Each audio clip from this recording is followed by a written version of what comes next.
দেশ এবং প্রবাস থেকে যারা দেখছেন সকলের প্রতি সালাম রইল। আসসালামু আলাইকুম। আমি আছি ভাগলপুর ৬ নং ওয়ার্ড পৌরসভা, ভাগলপুর বাজিতপুর কিশোরগঞ্জ।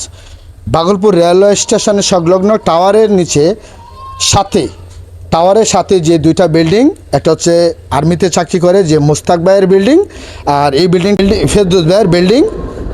দুটা পরিবারের মধ্যে, দুই মালিকের মধ্যে যে ঘটনাটা ঘটে গেল, এবং সেই বিস্তারিত পুরো ভিডিও দেখতে, প্রতিবেদন দেখতে একটু কষ্ট করে পুরো সম্পূর্ণ ভিডিও দেখবেন, এবং প্রতিবেদনের বিশ্বাসের ভিডিওতে থাকছে, সাথেই থাক।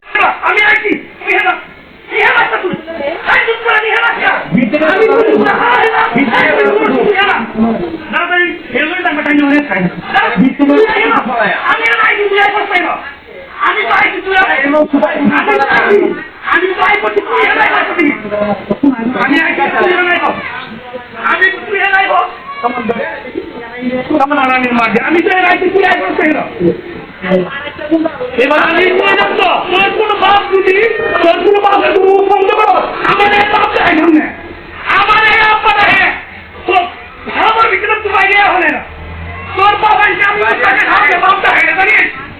আমি কইলাম তো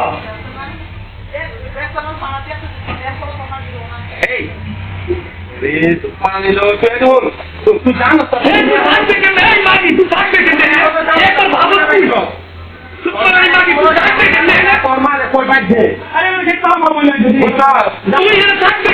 ভাবো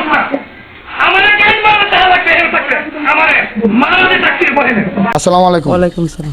আচ্ছা, আপনার নামটা যদি বলতেন। আমার নাম জান্নাতুল ফেরদৌস। ওই 15 তারিখ সকাল 7টার দিকে আপনাদের যে দুটা ফ্যামিলির মধ্যে যে একটা অনাকাঙ্ক্ষিত ঘটনা ঘটে গেল, এখন এই বিষয়ে যে তাৎক্ষণিক যে ঘটনাটা ঘটেছিল, এই বিষয়ে আপনি তো প্রত্যক্ষ এখানে ছিলেন, আপনার স্বামী ছিল, ছেলে ছিল, একটু সত্য করে যদি একটু বলতেন দর্শকের উপলক্ষে একটু বলেন।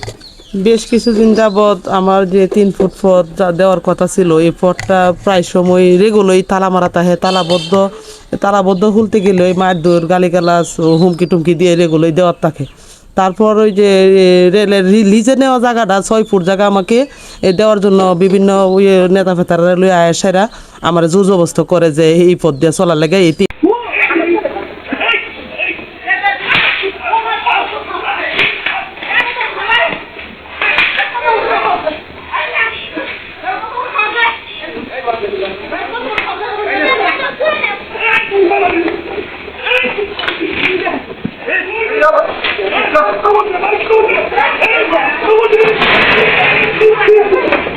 এরপরে যে ঘটনাটা সত্যতা, যে ঘটনাটা হয়ে গেল, এই বিষয়ে আপনি যদি একটু কথা বলতেন। পরের বিষয় যে আমরা সকালে উঠে বাইর হবো, তারপরে দেখি যে তালাবদ্ধ, তালা জোর করে হুলাতে মোস্তাকে বের হয়ে সেরা জোরাজুরি, হাতাহাতি, মারামারি, আমার ছেলেকে মারধর করে, হান দিয়া চাকাচাকি করে। তারপরে মারধরের পরে আমরা ডরে বয়ে ঘরের ভিতরে ঢুকতে সে তালাবদ্ধ করে দল বলে নে নেতা ফেতা মানে সবই উপস্থিত, তাহাতে আমার ভাঙচুর করে, ক্ষতিগ্রস্ত করে, লুটপাট করে, ক্যামেরা ভাঙ্গে নিয়ে যাই। তারপর আমরা তালাবদ্ধ, পুলিশ হেফাজতে আমাদের 9টা বাজে সেরা তালা হুইলা দেওয়ার পরে আমরা মানে কোনো রকম যান বাসায় বাজিতপুর হাসপাতালে গিয়ে ভর্তি হই।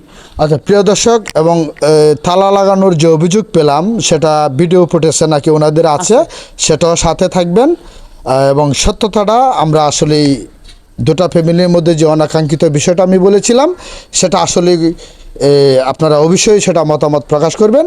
আচ্ছা, এখন আপনাদের হচ্ছে এই কারো প্রতি যে এখানে কারো প্রতি কোনো অভিযোগ, আপমার জনতা যারা রাজনীতি নেতৃবৃন্দ, দর্শক দরবারে আছে, তাদের বিরুদ্ধে তো আপনাদের কোনো অভিযোগ নাই? না, তার বিরুদ্ধে কোনো অভিযোগ নাই। মেন অভিযোগকারী তো মুস্তাকি সব কিছু করেছে। সে বলছে নাকি সেকে নাকি সবই বাপ বলে ডাকে, আর সেই সব নেতার মালিক। প্রিয় দর্শক, এই যে আন্টির কাছে যে কথাটা শুনতে পেলাম, যে আসলে এই এলাকার যে প্রতিনিধি এবং যারা দেন দরবার করে রাজনীতি নেতৃবৃন্দ, তাদের উপরে ওনার কোনো অভিযোগ নাই, এবং ওনাদের অভিযোগ হচ্ছে দুটা ফ্যামিলির মধ্যেই বেশ কিছুদিন যাবৎ সেই একটা পারিবারিক রাস্তা নিয়ে তাদের বেশ 7-8 মাস ধরে চলমান। তারপরে 15/4/2026 কাল 6টা থেকে 7টা এর ভিতরে সেই দুটো ফ্যামিলির মধ্যে অনাকাঙ্ক্ষিত ঘটনা ঘটে যায়। একজন ঢাকা চিকিৎসাধীন আছেন এবং আর ওনারও প্রাথমিক চিকিৎসা প্রাথমিক চিকিৎসা নিয়েছেন? চিকিৎসা নিয়েছি। ওনারা প্রাথমিক চিকিৎসা নিয়েছেন এবং উভয় পক্ষেই আইনগতভাবে সেই বিষয়টা চলমান আছে। আর যে দৃশ্য এবং ভিডিও আর সব কিছুই